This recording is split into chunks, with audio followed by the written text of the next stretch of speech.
साथियों आज की वीडियो में हम लोग डिस्कस करेंगे फ्यूचर टेंस को। फ्यूचर टेंस का मतलब भविष्य काल यानी कि आने वाला समय। अब मैं आपसे ही कहता हूं कि आने वाले कल के ऊपर आप कुछ भी बोलिए, जितना मन करे उतना बोलिए। आपका प्रत्येक वाक्य जो समाप्त होगा वो गा गी गे पर समाप्त होगा। ठीक है, तो हम लोग फ्यूचर की सीरीज डिस्कस कर रहे थे जिसमें हम बताएंगे आपको future indefinite tense, future continuous tense, future perfect tense और फ्यूचर परफेक्ट कॉन्टिन्यूअस टेंस। दोस्तों तो सबसे पहले फ्यूचर इंडेफिनिट टेंस को देख लो। अगर हम इसके हिंदी पहचान की बात करते हैं तो इस तरीके के हिंदी वाक्यों की क्रियाओं के अंत में सामान्यतया हिंदी वाक्यों की क्रियाओं के अंत में गा गी के आदि शब्द आते हैं। क्या आएंगे? गा गी के आदि शब्द। और इसका अगर हम एडवर्बियल की बात करें तो इसमें क्या हमारा एडवर्बियल फ्रेज लगा रहता है। ये सभी में मैंने क्लियर किया है कि कौन, चाहे हमारा प्रेजेंट के हो, चाहे हमारे पास्ट के हो, चाहे अब हम फ्यूचर सीख रहे हो, एडवर्बियल ये हमने सभी में मेंशन किए हैं, इसीलिए जिससे कि आपको कोई दिक्कत ना हो। फ्यूचर की अगर हम बात करेंगे तो उसमें क्या लगा होगा? टुमारो। अगर किसी भी वाक्य में टुमारो लगा है तो समझ जाइए ये वाक्य फ्यूचर में जाएगा। नेक्स्ट के आगे नेक्स्ट डे लगा हो, next night, next week, next month, next year, any time, in future, ETC, ये हमारे एडवर्बियल होते हैं। अगर ये लगे हैं तो वाक्य हमारा किस में होगा? फ्यूचर में होगा दोस्तों। इसके बाद हमने बता दिया इस तरीके की हिंदी वाक्यों की क्रियाओं के अंत में क्या लगा होता है? गा गी गे। और एक चीज और ध्यान बनाए रखिएगा कि इसमें हेल्पिंग वर्ब बिल या सेल आती है। क्या आती है? बिल या सेल का प्रयोग करते हैं। तो इसमें ये ध्यान रखना आई और बी के साथ हम सेल लगाते हैं। अगर सब्जेक्ट हमारा आई और बी है तो क्या लगाओगे? सेल। और बाकी सभी अन्य जितने भी हमारे सब्जेक्ट होंगे प्रत्येक सब्जेक्ट के साथ हम किसका प्रयोग करेंगे? बिल का प्रयोग करेंगे। ठीक है, किसका प्रयोग करेंगे? बिल का। और बिल या सेल के साथ में फ्यूचर इंडेफिनिट में मेन वर्ब की फर्स्ट फॉर्म आती है। किसका प्रयोग करेंगे? मेन वर्ब की फर्स्ट फॉर्म का प्रयोग करेंगे। तो स्ट्रक्चर देख लो इसका, सिंपल सेंटेंस का स्ट्रक्चर क्या है। अगर हम सिंपल सेंटेंस की बात करते हैं तो इसका फार्मूला क्या है? सब्जेक्ट और इसके बाद बिल या सेल लगाएंगे, प्लस में बिल या सेल के साथ मेन वर्ब की हमेशा फर्स्ट फॉर्म आती है, प्लस में ऑब्जेक्ट। ऑब्जेक्ट हमारे दो तरीके के होंगे, इनडायरेक्ट ऑब्जेक्ट और डायरेक्ट ऑब्जेक्ट, यानी कि सजीव कर्म और निर्जीव कर्म। अगर पहले इनडायरेक्ट ऑब्जेक्ट रखा करना फिर डायरेक्ट को, लेकिन आप डायरेक्ट ऑब्जेक्ट को भी पहले रख सकते हो और इनडायरेक्ट को बाद में भी, लेकिन तब उस कंडीशन में आपको इनडायरेक्ट ऑब्जेक्ट से पहले टू या फॉर प्रपोजिशन अपनी तरफ से लगाना पड़ेगा। इतना क्लियर है? हमने क्या बताया? सब्जेक्ट अगर आई और बी आ जाए कहीं पर तो इनके साथ हमेशा सेल आएगा। क्या आएगा? सेल। बाकी सभी के साथ बिल। बस इतना और ध्यान बनाए रखना।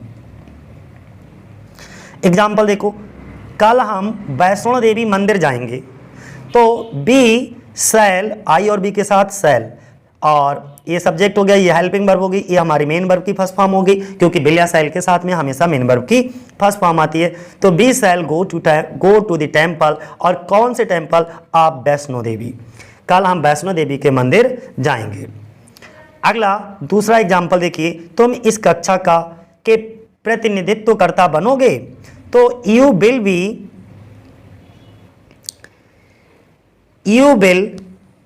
The representative.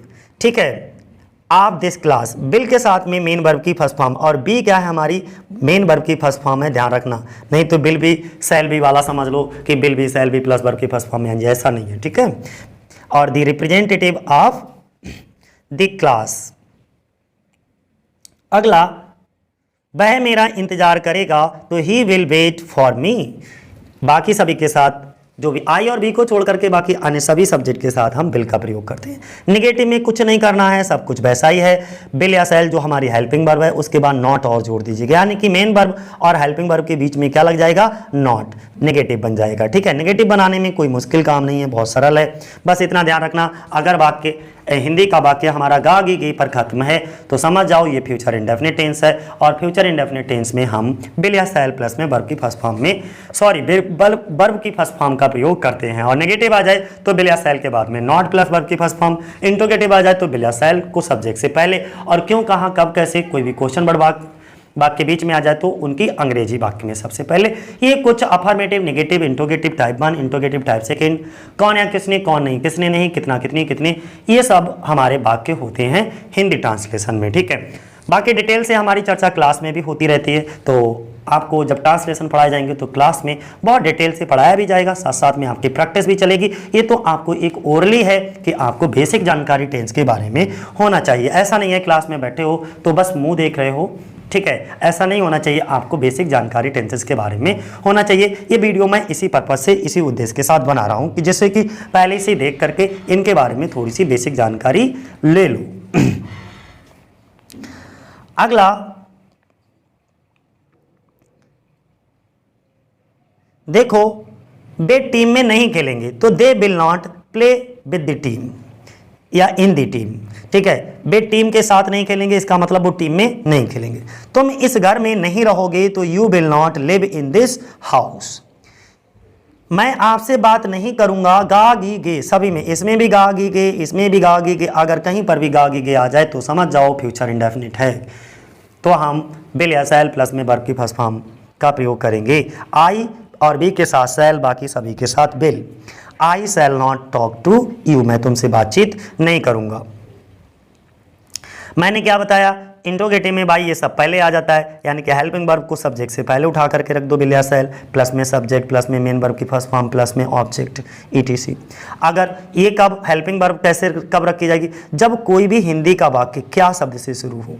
अगर कोई भी हिंदी का वाक्य क्या शब्द से शुरू है और क्वेश्चन मार्क पर तत्व है तो क्या शब्द की अंग्रेजी हम नहीं लगाते बल्कि उसकी हेल्पिंग वर्ब लगा लेते हैं सब्जेक्ट से पहले, ठीक है। तो विल या शैल पहले वाक्य को पहचान लेना कि कौन से टेंस का है, उसी की हेल्पिंग वर्ब लगाएंगे, ठीक है, क्या शब्द की अंग्रेजी नहीं लगाएंगे। लेकिन ये भी ध्यान रखना, अगर यही क्या शब्द वाक्य के बीच में आ जाए तो हम क्या शब्द की अंग्रेजी लगाएंगे, यानी कि कोई भी क्वेश्चन वर्ड या क्यों, कहाँ, कब, कैसे या क्या शब्द वाक्य के बीच में आ जाए तो हम इसकी अंग्रेजी सबसे पहले लगा लेते हैं, इसके बाद हेल्पिंग वर्ब, यानी कि वो इंट्रोगेटिव टाइप सेकेंड होते हैं जिनको हम क्वेश्चन वर्ड कहते हैं या WH वर्ड बोलते हैं। ये इसका स्ट्रक्चर बी फॉर्म में होगा, ठीक है। तो विल या शैल सब्जेक्ट मेन वर्ब की फर्स्ट फॉर्म ऑब्जेक्ट, और क्यों, कहाँ, कब, कैसे वाक्य के बीच में दिया हो तो उसकी अंग्रेजी सबसे पहले, फिर हेल्पिंग वर्ब, फिर सब्जेक्ट मेन वर्ब की फर्स्ट फॉर्म ऑब्जेक्ट। ऑब्जेक्ट के बारे में मैं पहले ही बता चुका हूं, इनडायरेक्ट और डायरेक्ट ऑब्जेक्ट, सजीव और निर्जीव। एग्जाम्पल देख लो कौन कौन से हैं। एग्जाम्पल की अगर हम बात करें, वह खाना कहाँ खाएगा, तो वेयर विल ही ईट, क्यों, कहाँ, कब, कैसे, कहाँ या वाक्य के बीच में, तो सबसे पहले इसकी अंग्रेजी, फिर हेल्पिंग वर्ब, फिर सब्जेक्ट, फिर मेन वर्ब की फर्स्ट फॉर्म, फिर अदर वर्ड्स, ठीक है। Where will he eat food, क्या तुम मेरी सहायता करोगे। इसमें देखो क्या शब्द वाक्य शुरुआत में आया तो हम हेल्पिंग वर्ब से बनाएंगे, विल यू हेल्प मी। अगला, तुम थोड़ा सा खाना क्यों नहीं खाओगे, क्यों खाओगे, तो why will you eat a little food, क्यों नहीं खाओगे तो why will you not eat a little food, ठीक है।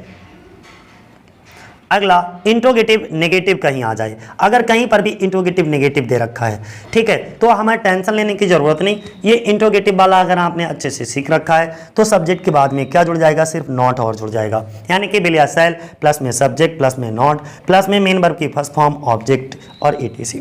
अगर क्यों, कहाँ, कब, कैसे या कोई भी क्वेश्चन वर्ड हमारा आ जाता है तो सबसे पहले हम क्यों, कहाँ, कब, कैसे की अंग्रेजी यानी कि क्वेश्चन वर्ड को रख लेंगे, इसके बाद विल या शैल प्लस में सब्जेक्ट नॉट मेन वर्ब की फर्स्ट फॉर्म ऑब्जेक्ट, ठीक है। एग्जाम्पल देख लो,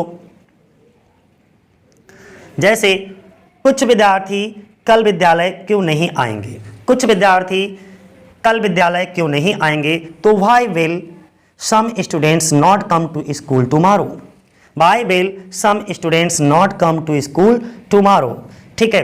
क्यों, कहाँ, कब, कैसे अगर वाक्य के बीच में आ जाए तो उनकी अंग्रेजी वाक्य में सबसे पहले लगा लेंगे, इसके बाद हेल्पिंग वर्ब, फिर सब्जेक्ट, इसके बाद अगर वाक्य नेगेटिव है तो नॉट प्लस में वर्ब की फर्स्ट फॉर्म और इसके बाद अदर वर्ड्स। वे तुम्हें फोन क्यों नहीं करेंगे, तो देखो क्यों वाक्य के बीच में आया, इसकी अंग्रेजी सबसे पहले लगा लो, why will they not call you. अगला, क्या छात्राएं मेहंदी प्रतियोगिता में भाग नहीं लेंगी, तो will the girls not participate in mehndi competition, यानी कि जब वाक्य क्या शब्द से शुरू हो तो हेल्पिंग वर्ब से वाक्य की शुरुआत करेंगे, फिर सब्जेक्ट लगाएंगे, इसके बाद अगर वाक्य नेगेटिव है तो नॉट, फिर वर्ब की फर्स्ट फॉर्म, फिर अदर वर्ड्स। क्लियर है। और इसके बाद अगली वीडियो में हम लोग डिस्कस करेंगे फ्यूचर कॉन्टिन्यूअस टेंस को, किसको, फ्यूचर कॉन्टिन्यूअस टेंस को दोस्तों।